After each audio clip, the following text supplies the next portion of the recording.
real separation is us.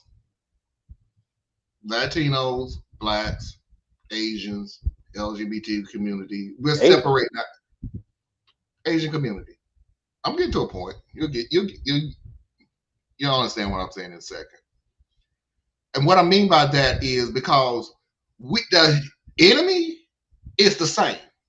White supremacy, Christian base, white supremacy. Yeah, Christian extremists. Yeah. Christian extremists. Yeah. They're the same enemy. We know who they are. Yet the only people we concerned about is who we are. So they attack black people, we're going to protect the black community. They attack the Latino people are going to protect the Latino people. The black community at a certain point goes either, hey, I'm agreeing with you, which is you're literally just saying you're agreeing with white supremacy, or you're taking at least they ain't messing with us anymore. The LGBT community, hey, at least they ain't messing with the Latinos or the black community. Asian community, you get the gist of it. Yeah, but here's the thing, right? And this is a catch-all kind of thing. But white supremacy and white supremacist ideology is a real issue, right? So it's like all the minority groups and all the vulnerable groups, because like, I'm sorry, folks, I love my queer family, but y'all are not on the same tier as a racial group. It's a different thing, right? The oppression is very similar, but the queer community is multiracial. So it's actually unfair to just lump them in as though they're the same as black, Latino, or whatever. The queer community is black, Latino, white, and everything else. So I don't like seeing when people take their identity and like shift it around, right? Because they're literally the Rainbow Coalition. Like, that's one of the reasons they have a rainbow logo, I assume. But you're right. The enemy is white supremacy, and the soldiers of white supremacy aren't all white. You know what I'm saying? Like, I can't remember who it was who told me this some years ago, but they were like, you don't have to be white to benefit from white supremacy. Right? There are people who are jockeying for position to be the pick-me. Right? They're okay with whatever happens to the masses so long as they get a privileged position. And they will then help to oppress the rest because, at least it ain't me. Right? So those people will always be there. Your Candace Owens and so forth, right? Yeah, I said a name. But Larry Elder, right? But anyway, yes, our common opponent is an ideology. It is an ideology. And what frustrates me so much is that, like you said, we all are facing the same enemy. But instead of organizing ourselves in mutual benefit and mutual interest to oppose that one enemy, we get distracted. And I have a whole nother analogy for it, but I ain't gonna do it because it's too long. We get distracted by fighting each other for the best position at the bottom. You know what I'm saying? Like, we fighting for who's on top at the bottom.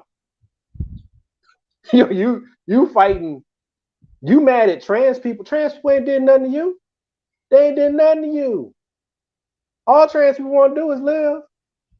Right? Now, granted, there's a couple of outliers. Like, there was a trans member of the Jan 6 thing. I found that out just the other day. They one trans woman. One black person at January 6th insurrection. Right, and there's like 5, 6, 10 black folks running around out there. Right, those are your outliers. Yes. So with the media and what your enemy will have you do is focus on the outlier as though the outlier was the majority. And then you look at their numbers, which are more representative, but you're supposed to look at each of them as an individual.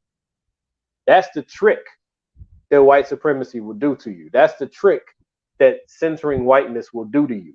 It will have you look at the aggressor and try to find their humanity, and look at the victim and deny theirs. But anyway, with Target, they just need, I mean, I know a lot about Target. I put it that way, and it's a good company, and it's a tough spot. You can't hire police to be at every last one of the Targets. I mean, you could, but then the police are outnumbered anyway. So what they gonna do? And what police officer is gonna go arrest Karen and Ken for walking around exercising their First Amendment in the store? And then you say, well, they're knocking over stuff, they're tearing down stuff. Okay, so that's public destruction. Okay, all right. For about $100 on that rack is worth about $100 worth of clothes. What police officer really gonna arrest a white woman over $100 worth of clothes? They'll arrest your black ass. Oh yeah, in a heartbeat. But they're not gonna arrest Karen because she knocked over some clothes. Yes, Marlon, that's a good point. They are probably specifically taking the Pride product away from the most conservative-leaning parts of the country. Yeah. Yes. And it's the same states as the slave states. See, that's why people, they talk about me like, this, you got to get off this race stuff. Bruh, it's the same freaking states. But this is the same people. I have always said this. I hate that argument. You need to get off this racial shit. Then stop doing racial shit. Thank you. I don't want to talk about it, but you keep doing it. What you want to do is you want to keep doing the racial stuff, but you want people to stop talking about it. I'm not that person. It's not in my DNA. I had to stop talking about race. There are days I have stop talking about race. It's class. It's class, Marlon. It's not race. It's class. Whatever. I've been in this way too long. Sorry. And if you want to use class, okay, fine. Racism is what started classism. And like you can have a separate discussion, but at some point they're gonna come together, because at some point I gotta ask you, why are the lower classes disproportionately represented on a racial basis? Yeah. Like I said, I don't want to talk about this stuff. That's why Thea said it earlier today, desensitizing. That's why I take breaks from the show. I really do, because when I start looking at a story and it's just like, yeah, there's another one, and I'm going, no, Mom, okay, it's time for you to take a break, because somebody's son ain't coming home no more. Somebody's daughter ain't coming home no more over some BS because you ain't like the color of their skin. I don't even care how the hell you gonna put it. Your sentence is gonna be really long, and it may be some tears involved and everything else. It really just boils down to the fact that you saw a different color that you didn't like, a different sex that you didn't like, a different ideology that you didn't like, and decided death. Well, see, that's just it, and that's where that's the trick. What I'm saying, I'm trying to get to a shorter version of the reason why a death penalty is involved in this. You want to make paragraphs of the reason why. I'm not that. Again, been in this way too long. It boils down to exactly what I said. Either agree with you or die. That's it. But I agree with you. What I'm saying is, for people out there who's got to navigate in these streets, understand Like somebody said, and it was on one of our shows, I think, we were talking about, well, you fear what you don't understand, that type thing. So we just need to understand. Motherfucker, we've been here for 400 years. So if you don't know any black people, that's because you've chosen not to. Okay. And if you don't know any white people or you don't know any Latino people, you don't know, that's because you've kind of chosen not to. Okay. Now, some of this is geographical, where it's just been self-selected, but that's when you need to ask yourself, why is it that nobody that's not like me lives around me? Why is that? Why is my community all black? Why is my community all white? You should really ask yourself, what is it about your community that has made it so other groups either don't want to live there or they don't know that they could live there, right? If you go to church and your church ain't got nobody in it, but people that look like you, ask yourself, why is that?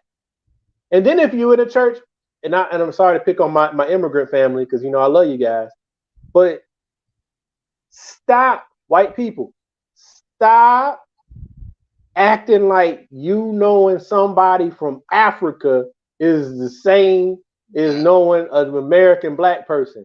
It's not the freaking same. What you are seeing is someone who has come to America to build the. I said you took mine because I thought you forgot that one.